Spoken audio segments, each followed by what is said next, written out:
আকাশবাণী কলকাতা গ্রামীণ সংবাদ পড়ছি শুভমিতা মুখোপাধ্যায়।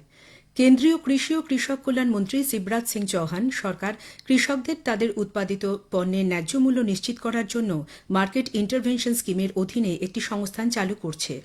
নতুন দিল্লিতে আজ কৃষি ব্যবসা সংক্রান্ত শীর্ষ সম্মেলন 2025-এ ভাষণ দিতে গিয়ে তিনি বলেন, বাগিচা ফসলের ক্ষেত্রে দাম একটি নির্দিষ্ট সীমার নিচে নেমে গেলে সরকার মডেল রেট এবং বিক্রয় মূল্যের মধ্যে পার্থক্য সরাসরি কৃষকের ব্যাংক অ্যাকাউন্টে জমা দেবে।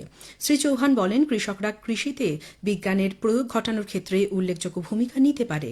তিনি কৃষকদের জন্য উচ্চমানের এবং সঠিক উপকরণের আহ্বান জানান।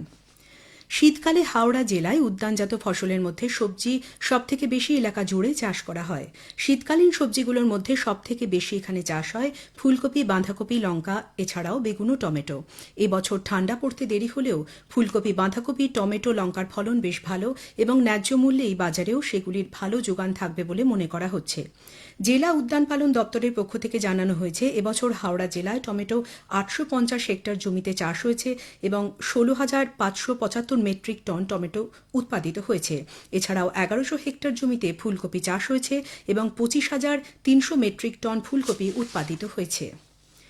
রাজ্য সরকার পরিবেশ বান্ধব সবুজ বাজি উৎপাদকদের সুরক্ষা ও জীবিকার নিশ্চয়তা দিতে নিয়মিত প্রশিক্ষণ কর্মসূচি চালু করতে উদ্যোগী হয়েছে।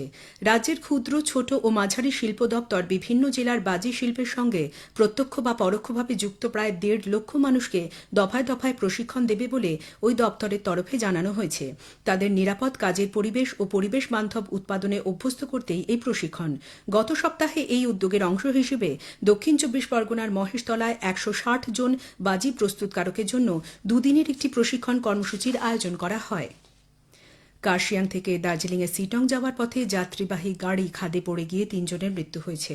গতকাল গভীর রাতে নির্জন এলাকায় গাড়িটির তীব্র কুয়াশার কারণে পাহাড়ি বাঁকে নিয়ন্ত্রণ হারিয়ে সরাসরি খাদে পড়ে দুমড়ে মুচড়ে যায়। ঘটনাস্থলে মৃত্যু হয় বিগেন ভুজেল, রূপেন খাওয়াস এবং রমেশ গুরুংয়ের। এরা সকলেই আপার সিটংয়ের সবজেমানা এলাকার বাসিন্দা। গোয়ায় নাইট ক্লাবে অগ্নিকাণ্ডে বাগডোগরার 24 বছরের যুবক সুভাষ ছেত্রী প্রাণ হারিয়েছেন। 2 বছর আগে শেফ হিসেবে ওই নাইট ক্লাবে কাজ নিয়েছিলেন তিনি। নাইট ক্লাবে সঠিক অগ্নি নির্বাপন ব্যবস্থা ছিল না বলে পরিবারের তরফে অভিযোগ করা হয়েছে। দক্ষিণ 24 পরগনার ফলতার বাসুদেবপুরে 31তম জেলা বইমেলা আজ শুরু হল। মেলার উদ্বোধন করেন গ্রন্থাগার ও জনশিক্ষা দপ্তরের মন্ত্রী সিদ্দিকুল্লাহ চৌধুরী। উপস্থিত ছিলেন জেলাশাসক অরবিন্দ কুমার মিনা। দক্ষিণ 24 পরগনা জেলা পরিষদ ও জেলা গ্রন্থাগার দপ্তর যৌথভাবে এবারের মেলার আয়োজন করেছে।